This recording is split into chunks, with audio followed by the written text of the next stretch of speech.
২৫০০ থানা বিএনপির সুযোগ্য সভাপতি, যিনি জাগদল থেকে দলের সাথে সম্পৃক্ত।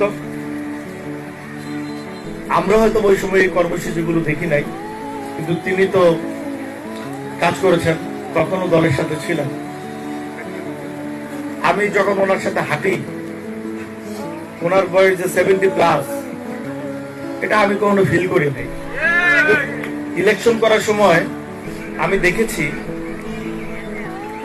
তিনি, আমি হয়তো বা লেট করে আসছি, তিনি কিন্তু সকাল থেকেই, আমি বলছি 8টায় আসবো, উনি 7টা থেকে ওইখানে উপস্থিত, এবং লাস্ট টাইম পর্যন্ত দৌড়াচ্ছে, হাঁটছে, তার কোনো ক্লান্তি ছিল না।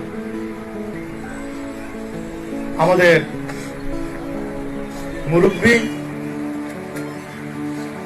২৫০০ থানা বিএনপির সুযোগ্য সভাপতি জনাব ইউসুফ আলী মেম্বার, আমাদের